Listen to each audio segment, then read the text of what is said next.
you. Jack Jones, Callum Scott plays for you right here on Pure West Radio. Can anybody tell me what this theme tune is? I'm going to play it for you now. Can anybody tell me? From the 70s, it's the theme tune from Starsky and Hutch. Remember the red car with the white stripe down the side? The reason why I'm playing that is because I've got a Starsky and Hutch on the line. I've actually got Hutch. Martin Hutchinson, are you there, sir? I am. I'm here. There we are. We came in a bit hot then, but that's all right. Martin, you've got an incredible story, and I did mention earlier on that you were coming on the show, and you've been traveling around the world from early 2000s. I think it's 2000. I said 2004, but I think it's 2006 you started walking. Is that right? That's correct. I started in Mexico in September 2006. Wow, that's So that's a long time already on the foot. And how much have you covered? Do you know exactly what you've covered so far? I'm sure you do. Well, we started in Mexico, and I walked 34,000 kilometers across 21 countries in Central America and South America. Wow. Then I came back and continued on a recumbent bicycle, where you're sitting back and it's got three wheels. I did 36,000 kilometres around Europe in 17 countries. Wow. And we've done 2,100 miles around the UK. We've come down from Aberdeen at the moment. You're like a real-life Forrest Gump. You were just walking and covering the earth by foot, mostly. That's incredible. You've got a dog as well that you've picked up along the way, who is Starsky. Tell us a little bit about your dog. Yeah, I was actually helping out in the kennels in Portugal because I wasn't feeling too good and I just wanted to build up my energy. And Starsky came on a Saturday and nobody else arrived, so I just sat talking to him in front of the kennels. And then on Monday, when the vets came, they asked me if I'd take him for a walk, and then this bond became, I kept saying yes, no, yes, no. Yeah. But all the problems I thought he might cause, he overcame, and it's just been... I'd hate to think if I hadn't taken him, what it'd be like. He's a real star of the show, and we are Starsky and Hutch, the 21st century environmental explorers, because we're a team. He's just as good, he brings people in and everything, so he's great.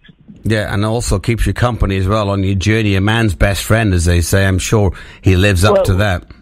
Yeah, we have a great time. He's been to 172 schools. He's great with the kids. He picks up the bottles on the way, right. And he takes the top off because you have to separate the top from the bottle. Yeah. And he just, he really isn't been fantastic. That's a great point now. So tell us why you started this journey and travelling the world. It's all basically for the environment and for ourselves, really.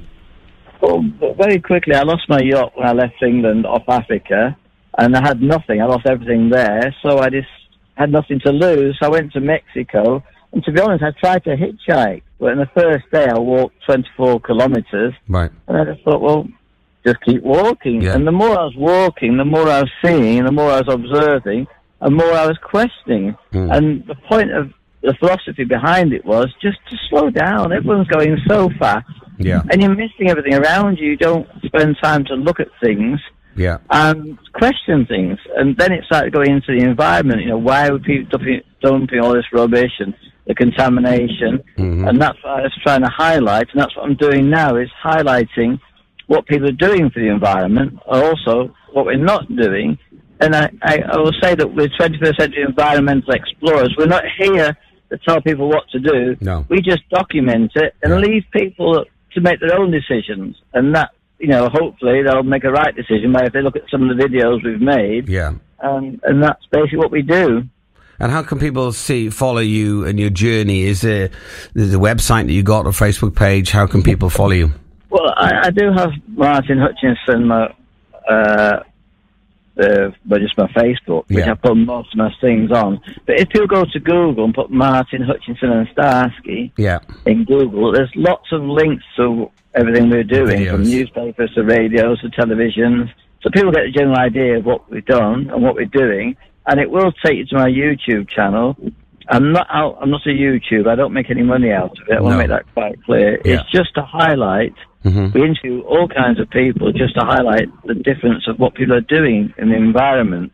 Yeah, I'll definitely be going on and having a look at some of the videos, because I think it's an amazing. I'd love to do that myself, and I'm sure a lot of people would love to just travel and walk around and just slow down. You know, it is difficult in this day and age because everything is so instant. You know, I think that's with the youth of today.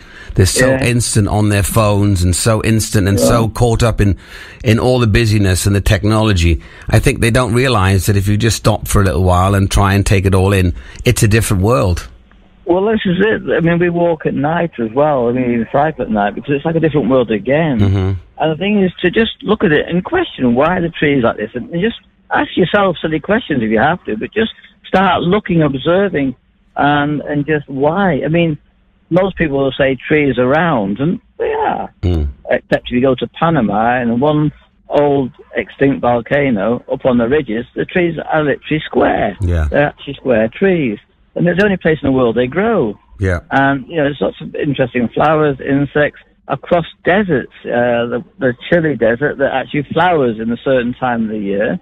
If you go across the desert between Bolivia and Paraguay, the water is come from a reserve underneath Uruguay, Argentina and Paraguay. And it's just incredible. The taste is just like nothing you've tasted before. I bet.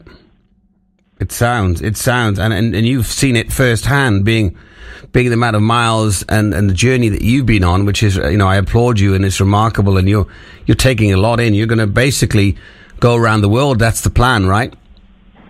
Well, yes. I mean, we were in Europe, and the plan was to go to Australia, but we got locked down in Italy. Right. So now we're just going around the UK, trying to find a way that we can carry on. And hopefully one day carry on through Europe and then into the Middle East and down to Asia. It all depends on what happens with this Brexit now, and if there's any chance of extending the 90 days.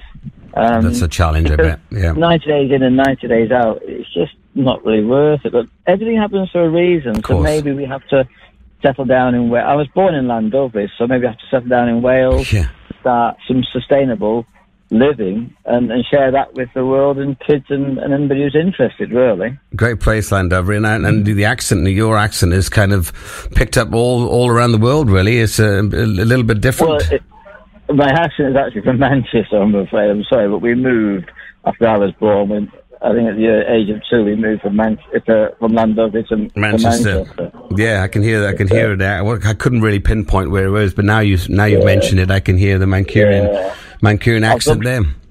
I've done my best to try and get rid of it, but it seems to follow me wherever I go. It's all right. It's not bad. The Oasis have done all right with it. Yeah, well, I'm a good fan of Manchester City as well, so I don't know if that helps. Always seems to be bad and good. Now tell us a little bit about in Pembrokeshire. How long have you been in Pembrokeshire here, and what have you done while you're here, and people have helped you out? Oh, well, you're incredible. I mean, like I said, I'm glad you're asking this question, because when you go from back in Europe into England, I mean, I don't know what's going on in England, but the anger, the tension in England is incredible. But you go up to Scotland, and people are open and welcoming. I come into Wales, and it's just incredible. I mean, people are just so friendly. I'd really like to say thank you very much to the Rising Sun Inn, because they gave me a caravan for 3 days over the bad weather we had. Wow. And I'd like to say a very big thank you to the Doggy Food Bank, because they gave us a place to stay last night, and obviously gave Starsky some dog food and treats. So people are just, really, really friendly and interested. I mean, that's the thing I find lacking in England. It's just, you could go around in circles, no one's going to say anything to you. But people take interest, which is great, because that's half of the story, is that you want to share it. Yeah, of course. And, if people talk to you, then you've got lots of things you can explain, and more things come back, because you do forget things that you've done, but someone will say something, and I remember this, I remember that. And it keeps the memory alive. And that's the key, isn't it? And I think for people to realise that it's important to make that connection and how wonderful people can be. It doesn't take much to be kind to someone and help someone out. No, I mean, it is incredible. I mean, and the whole thing about the travelling is that it's basically to try and slow down and to reconnect with the planet. That's what I'm having I've made quite a few videos in Wales because there's more going on in Wales and Scotland than there is in England with this people reconnecting to the planet and trying to do alternative living. And it's interesting, you know, it shows you what we can do. Yeah. And the people I've interviewed seem to be much happier or content with their life. And what I was trying to say is that basically I've done what I've meant to do, whatever reason it is, but I feel I'm very content with my life as it's been so far.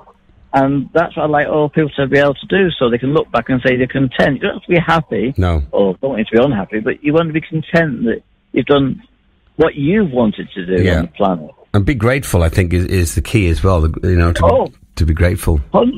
I mean, the planet's just incredible. And that's why I try when I go to the schools, try to do my best to sort of like give a little hint that, you know, you can go out and do things. You can do it, you know. Yeah. I mean, I'm not saying to everyone, you know, go and walk 34,000 miles. No, right. Not everyone could do that at a drop of a hat. But people do go on holidays and people do switch off and they feel much better for it. And I just think people need to do more of that if they can, rather than being stuck in their bubble and feel like this is what the world is. It's not. It's much bigger than that. And I think we just have to take a moment and enjoy that. And one thing I'd say to anybody, if you're angry or fed up or just don't know what you want to do, just pack a little bag and just go for a long walk. You'll sort yourself out. You know, you will. You know, you're walking is the position you're in is good for the body and everything else, and your mind, and everything's working well. So all the problems will be, you know, they'll just disappear.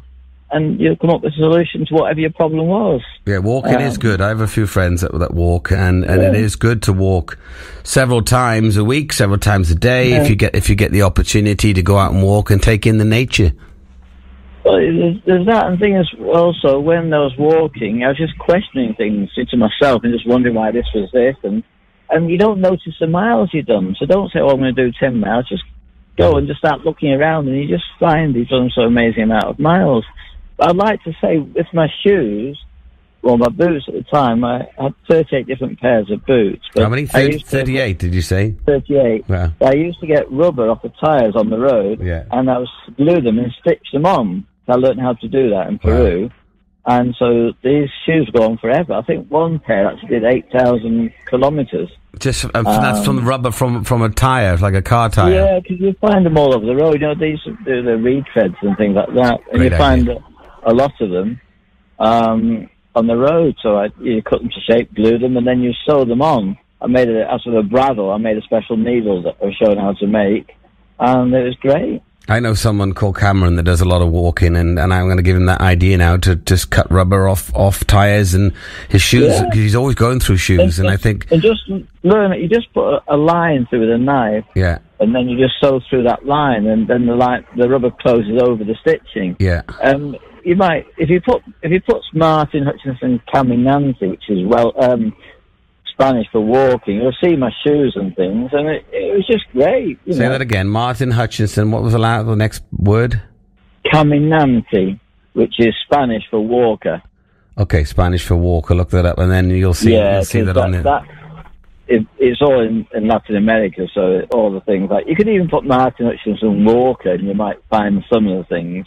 Yeah, I certainly will be following and having a look online now. I've got spoken to you, so it's been wonderful to have you on the show. I love stories like this, and I love your attitude, and I love the fact that you're doing good for the environment and going into schools, talking to children, and you've got a dog as well. I've got 3 dogs, so I'm a big dog lover. So, Martin, I wish you the best. And how long are you in Pembrokeshire for? Well, we're going on our way to Tenby now, slowly. But if I can just say that what we've gone to about 18 schools now, from Wrexham down to here. Yeah. And what the idea was, we didn't go, actually, we stayed outside and talked to the kids in the playground. I'm going to the Welsh Education Authority in the holidays and ask them if we can go to the school officially. You know, actually enter the schools and show, because I do it in Europe, I show some of my videos, explain a lot more.